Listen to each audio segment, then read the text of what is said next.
Maraming nagsasabi, no? Yung sinasabi niya na, yung kanyang parinig na manggagamit. Maraming nagsasabi na pinaparinggan niya yung kanyang sarili. Manggagamit. It speaks of herself mismo. Siya yung manggagamit. Kasi tingnan niyo mga guys, ginagamit niya ang Administrasyong Marcos. Kita niyo ginagamit niya ang makinarya sa DepEd. Alam naman niya na ang DepEd, ang talagang napakalaki ng scope nito mga guys, no? Ang dami mga estudyante, malaki ang scope ng DepEd, mga kaibigan. Luzon, Visayas, and Mindanao, at hindi lang mga estudyante ang nakakasalamuha mo, maging yung mga parents, yung mga teachers, etc. etc. So malawak talaga ang scope ng DepEd at malaki ang budget. So kung titingnan natin mga guys, magagamit niya itong makinarya na to para sa susunod na eleksyon. For fame, name recall, no? Kapag DepEd Secretary ka, ang laki ng edge mo para talagang i-advance ang iyong agenda. No? So, ganito yung ginagawa ng ating DepEd Secretary ngayon. Kaya kahit na nagpapakapal na lang siya ng muka, ay talagang andyan talaga siya. Wala siyang pakialam. Kahit na nagmumukha na siya na walang respeto sa kanyang sarili.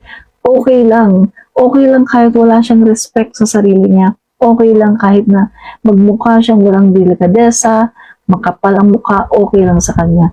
Basta magagamit naman niya ang makinarya ng DepEd.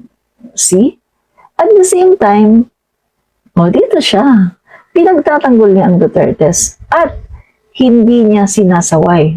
Hindi siya nagre-referee sa kanyang ama, sa kanyang mga kapatid. Diba? So, makikita natin, namamangka sa dalawang ilog. Parang siya yung sinasabi ni Percy Lapid, no? Ni Ka Percy Lapid, na namamangka sa dalawang ilog, mga kaibigan. Yung bang gusto mo dito, but at the same time, nandito ka. Yung bang tipong may asawa ka, pero andun ka rin sa kabit mo. Yung ganun. At yung bang tipong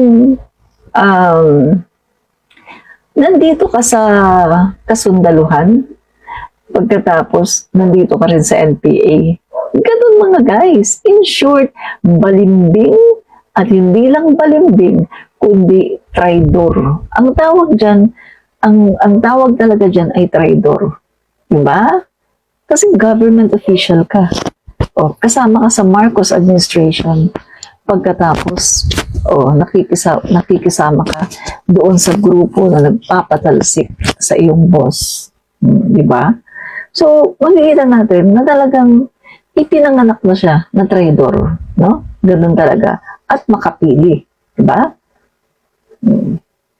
Good evening, Admin Rich, watching from Quezon City. George Christopher Tolentino, and then George Batrina, naninigurado, pero pag yan nanalo, asahan natin wala tayong mapapala. Yan. Correct, no? Tama kayo. Kaya nga dapat mga kaibigan, huwag na nating hayaan na manalo pa yung Saramaw na yan. Kasi talagang wala tayong mapapala. Bukod sa wala tayong mapapala, mawawala ang West Philippine Sea sa atin. So mga kaibigan, ito sobrang kapal talaga ng mukha niya no? Na talagang wala talaga siyang pakialam. Basta magmakapal lang siya ng mukha niya. Okay na sa kanya yung tinotodo na niya ang pagiging makapal ang mukha. No?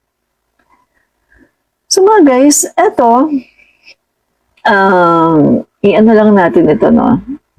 Kasi kahit yung mga tinatawag nating center left, mga kaibigan, ay naiinis na rin sa kanya. No? Hindi lang yan. Maging yung mga dilawan, iinis na rin sa kanya. Halos lahat mo, iinis na sa kanya, mga guys, no? Sa kanyang ginagawa. Kasi nga, yung bang tipong nandito siya sa Marcos admin, pagkatapos nandun din siya sa kabilang grupo, traidor nga traidor. Siya talaga yung perfect example ng pagiging traidor, no? So, natin to ito. So, itong si, dali ang pangalan nito.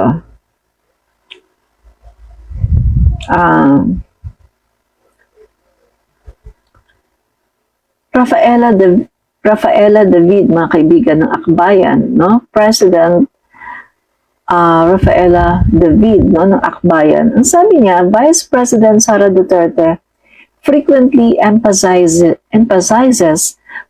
prioritizing the Philippines while conveniently overlooking the privileges she extends to her family, allies, and China, her alleged foreign patron. If the Vice President genuinely intends to prioritize the nation, we challenge her to, may mga binigay siya dito ng mga challenges, mga kaibigan. Kasi di ba doon sa pahayag ni Sara Duterte, iunahin daw natin yung Pilipinas, kasi sinasabi niya mga kaibigan, marami daw mga problema ngayon ang bansa. So parang sinasabi niya na kay F. Elisa Marcos na, huwag ka nang magrarant dyan. Huwag ka nang magsalita dyan ng kung ano-ano kasi maraming problema ang bansa na dapat nating ayusin, no? Kumbaga, hindi naman yun kasama sa mandato ko, no? Yung sinasabi mo, hindi kasama sa mandato ko.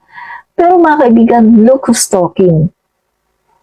Yung sa sinasabi niya, makikita mo yung kanyang hypocrisy.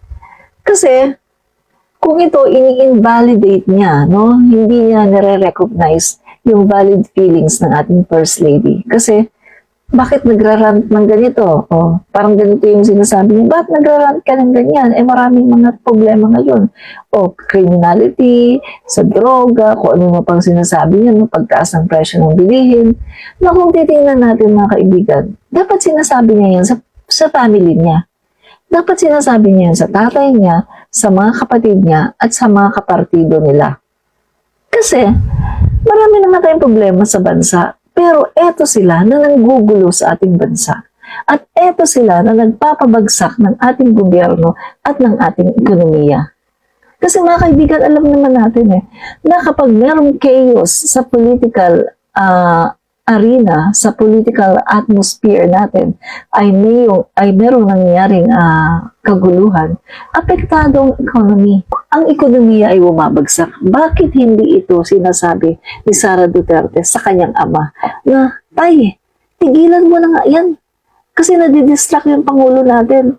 Instead na ang Pangulo natin makapag-isip ng tama, makagawa ng mga strategy niya, andyan kayo, nanggugulo kayo. Dapat yung sinasabi niya yan, sa mga kapatid niya at saka sa tatay niya at saka doon sa mga kapanalig nila na sina Harry Roque. Pero ang nangyari sinasabi niya kay First Lady F. Elisa Marcos na kung titingnan natin mga kaibigan, si F. Elisa Marcos ay naglabas lang ng kanyang saloobin dahil hindi na niya talagang maatim yung ginagawa ng mga Dutertes. Pero eto siya, ini-invalidate niya ang feelings ng ating First Lady na kung titingnan natin, napaka-valid ng feelings ng ating First Lady. Kahit sino, di ba? Kahit sino mga guys, kahit siguro gawin sa kanya to no? Magkabaliktad, no? Babaliktarin natin ang sitwasyon. Siya ngayon yung halimbawa, siya yung Pangulo ng Pilipinas. Tapos, or let's say, yung Pangulo ng Pilipinas ay yung kanyang asawa. No, baliktarin natin. Pagkatapos siya yung First Lady. Tapos yung asawa niya na Pangulo palaging tinutulig tinasabi ng bangag, personalan na. And then, inaatake ng mga kapatid, lahat-lahat. Inaatake ng kapartido, hindi lang isang beses, maraming beses. Ano kaya ang gagawin ni Sara Duterte as the First Lady of the Philippines? Just in case na nagkapalit sila ng pwesto. Baka mga kaibigan, baka mang-ombag yun. Baka manapak agad yun. Knowing na si Sara Duterte ay napakaikli ng kanyang temperament. Yun nga yung sinabi ng pinsan niya Hindi siya pwede maging First Lady. Kasi napaka-iksi ng kanyang temperament. Hot-tempered yan. Sabi ng pinsan niya, si Noel Duterte. So, baliktarin natin ang sitwasyon. Anong gagawin ni Sarah kung yung kanyang asawa, halimbawa ang Pangulo ng Pilipinas, pagkatapos ginagawa sa asawa niya yung ganito? Diba? Biruin mo mga kaibigan na, pupunta ka sa ibang bansa, nandun ka, nakikipag-usap ka, no, si PBBM, no? Pupunta sa ibang bansa, nakikipag-usap sa mga investors, etc., etc. Pagkatapos maririnig niya dito, merong mga nag-feed sa kanya na Mr. President, ayun si Duterte, pinagmumura ka na. Ayan, yung mga pinagmumura ka na, pinapababa ka na sa pwesto. Sa tingin nyo, kung mahina ang puso, no, ni President Ferdinand Marcos Jr., maaapektuhan yung kanyang working visit. Sa totoo lang mga kaibigan, maapektado ang working visit niya.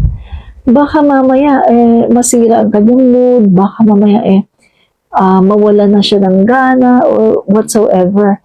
Pero hindi, matatag yung ating Pangulo. Matatag siya, matibay, kasi sabi nga niya, manhid na siya 37 years na siya ay inaalipusta, 37 years na siya ay binabanatan, at talaga namang kina-character assassinate. Manhid na siya, ang sabi niya mga kaibigan. Ang nakakalungkot lang nito, kasi nangyari yun, yung mga bagay na yun na talagang sinisiraan sila, talagang sobra-sobra yung paninira sa kanila. Nangyari yun noon, hindi pa siya Pangulo. Pero mas nakakalungkot kasi ngayon, Pangulo na siya. Pero ganito pa rin. Mas malala pa nga kasi ngayon siya na talaga yung tinitira. Hindi na lang si Pangulong Marcos Sr.